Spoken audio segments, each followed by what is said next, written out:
Now, if you've been following the news, you would have seen at the weekend members of the African Democratic Congress Party, or ADC, endorsing the presidential candidate of the PDP, Atiku Abubakar.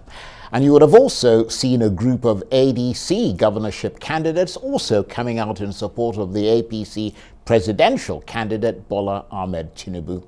Well, today, the party, or perhaps a third faction within it, says it now aims to help propel the presidential candidate of the Labour Party, Peter Obi, into office, and has given him their endorsement along with those of a whole host of what it called alliance partners, including Nigerian Mothers for Good Governance, Fulani United, and League of Imams.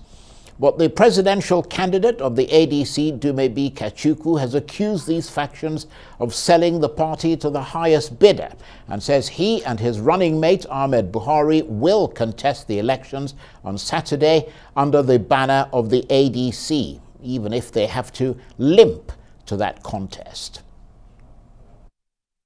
Well, to help us understand all this apparent chaos better, I'm joined now in the studio by the vice presidential candidate of the African Democratic Congress, or ADC, Ahmed Buhari. Good to see you, Ahmed. Good to be here, Charles. Pardon my language, but what the blue blistering barnacles is going on inside the ADC? You know, it's laughable. At the same time, you want to feel the pain with all that's happening, but I do understand what's going on. I've seen those people.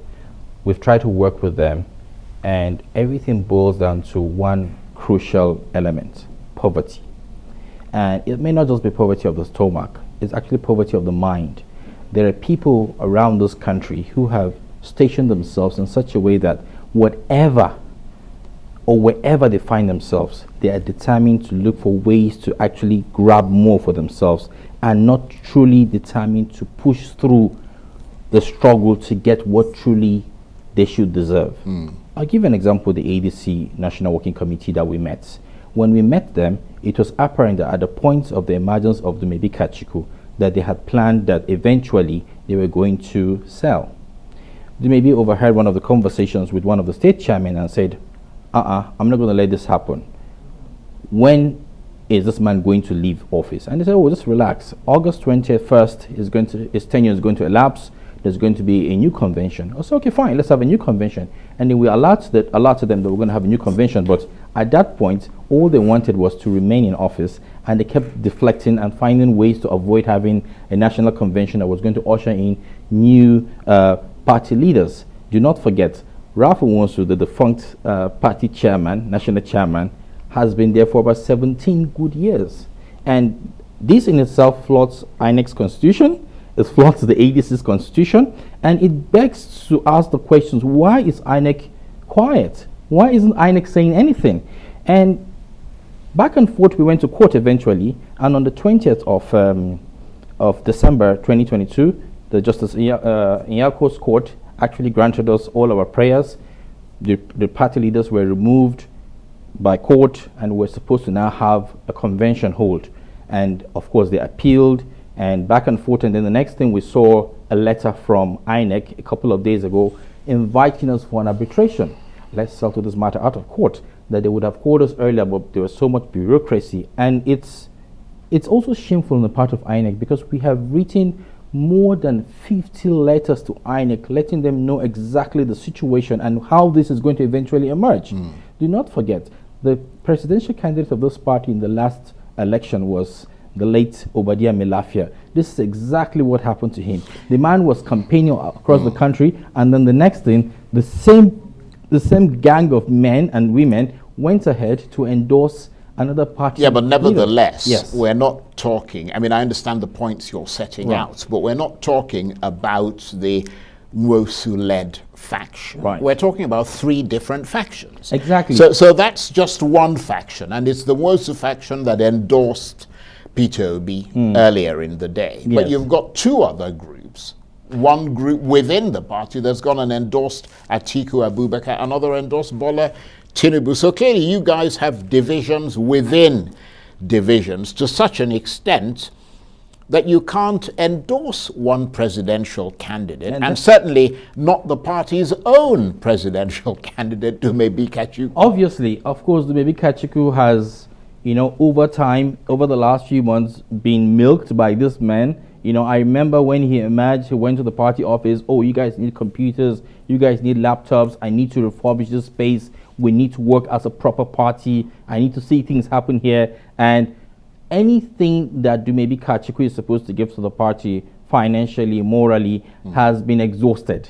So they move on to the next calm, which I would like to call it. And that is why some of the gubernatorial candidates endorse a particular party. The state chairman endorsed a particular party, and then you have Wonsu's-led faction, which of course is a defunct faction, endorsing another party just today. But I mean, did you and Mr. Kachuku not see the signs? I mean, was this a surprise? Were you taken by surprise? To a large extent, yes, we were taken by surprise. Do not forget, this was the party that Patu Tomi wanted to run under. This was the party that Kingsley Moghalu wanted to run under. This is the party that had people like Dumebi Kachuku and Monye and the rest of them. They were all great minds. It was looking really promising. But obviously, with all the factions that you are seeing, it's as a result of this same scammers, I would like to call them, going all out to ensure that nobody really gets to the finish line, because ultimately the plan is to deviate from the entire game and see what they can get for their pockets. And like I told you, it's actually poverty of the mind.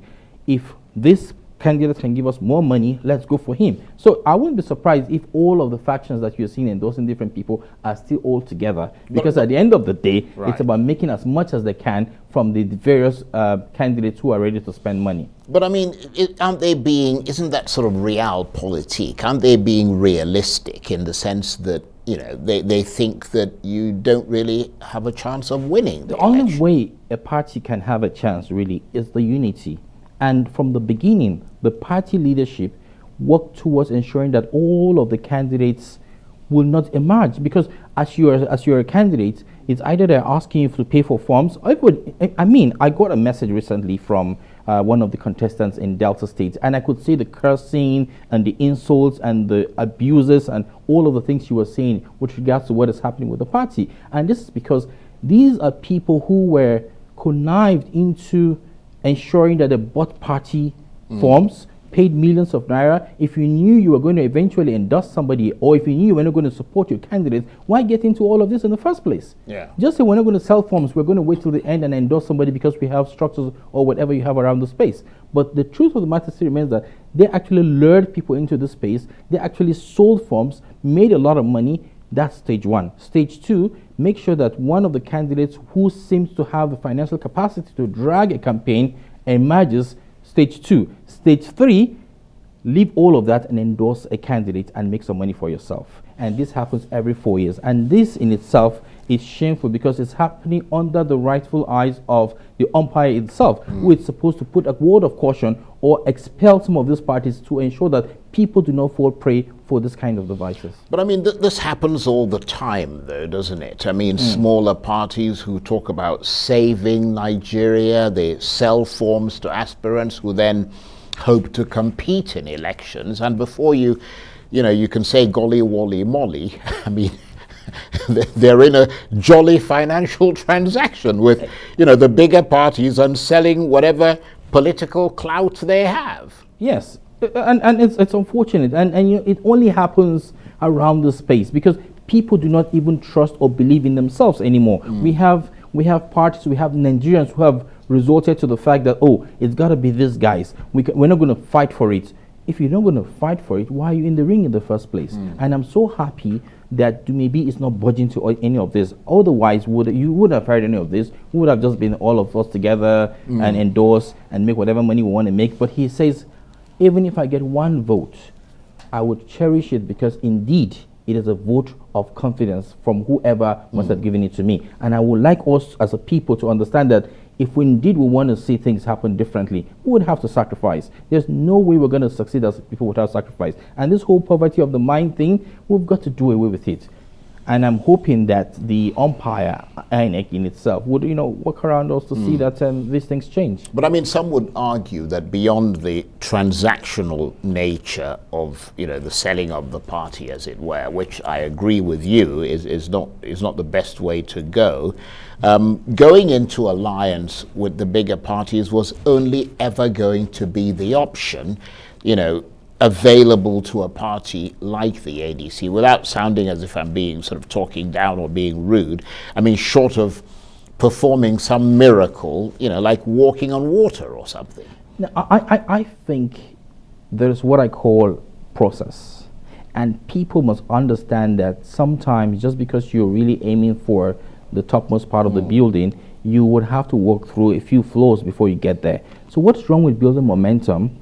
Capitalize on it, build momentum again, and rather than think about it like, oh, it's going to happen now. We don't have the capacity to make it happen now. But how about we prove to Nigerians that indeed there are some parties that are in the first four right now, like I see you put it all the time, the first big four parties.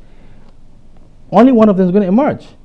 Two of them are relatively new, and we know they're not going to win. However, Well, you don't know that. Well, I just saw something very interesting, and it's actually the list of agents are the different polling units. The two big ones have all the agents, which is about 176,000 plus across all the polling units, and the others have 41,000. The other have 22,000. This is a clear. Yeah, but that's not what they say, though. I mean, they claim, the Labour Party, for example, claims this is from INEC. Right. This is the list got INEC has, and they have up to tomorrow place. evening to see if they can fill up the spaces. Right. Bottom line to remains that, would you say these two lower parties haven't done well? They have done well, but again, it is a process. When they come tomorrow, we're not going to say, who are you again? We're going to say, oh, welcome back. Let's see how we can build and go further. That is the process I'm talking about. So if Uwosu and his cohorts believe that times like that will never come, then they're not necessary. They can't be part of the process. So what will now become of your candidacy and that of your principal, Dumebi Kachukwu? Because, I mean, it's been fundamentally undermined, has it not? It has been undermined, and that is not to say that we still do not have a lot of people who are still rooting for us, a lot of people who believe in us, and do not forget, there are a lot of candidates that this whole thing has affected as well. There are candidates, senatorial candidates, gubernatorial candidates, who all of these shenanigans have actually affected their psyche, their mentality, and they're wondering, why is this happening to us? We paid for forms, we really wanted to run. Who consulted us before going to endorse any party? These people are still going to contest. They have supporters, and those supporters are, by extension, our supporters. To be fair, some of the people who gave their support to the other parties are also people who purchased nomination. I mean, they purchased the forms. The governor's group, they did. Yeah, and that's the funniest thing about all of this. Okay, I'm contesting and I'm saying, oh, I'm supporting another party, but still vote for me. It doesn't make any sense. Because I still got messages from certain people in the party who say, oh, we've endorsed another party, but I still want you to look properly on the ballot because I still belong to ADC. And I said, this doesn't make any sense, because ADC have got other candidates in that space who they will have to support. We've got about 60 seconds. Given all this and your observations of the current Nigerian political scene, who do you see emerging as the likely winner of this presidential election? First of all, let me say there's nothing wrong with alliances. There's nothing wrong with affiliations. It's politics. This is what happens, yeah? I've actually endorsed somebody before in my past political history. Yes, I do remember that. Yes. And I did it not because I was hungry. I'm actually better off today than I was then. And that's because we all need to have day jobs and understand that this whole political space should be part-time. It should be something we do for nation building while we do whatever we do as our day job. And this is where the critical problem is. But with regards to the election as it's drawing closer, I still think the two big ones are still ahead, but one fundamental thing that makes me tilt away from setting some of these candidates is because I have seen clearly how some of these candidates have used two of the major things I stand against, religion and ethnicity, to campaign, to make as the bedrock of their campaigns, churches and mosque. And I've seen the APC candidates, you go to mosque and you pray, and then they say, oh, let's pray for Bola Tinubu to become the next president. I've never seen that happen before in any mosque. And I've seen it in churches as well. Oh, let's pray for the Labour Party candidate, Peter Obi. Let him emerge as the the president in the next election. That in itself is wrong. They're all wrong. We should actually keep the space open and allow people decide on these issues away from all of those things that have always divided us: ethnicity, religion, political party, ideological affiliations, gender, age bracket, and let's have a Nigeria that is united. Good advice. Ahmed, thank you very much indeed. Ahmed Buhari is the vice presidential candidate of the African Democratic Congress.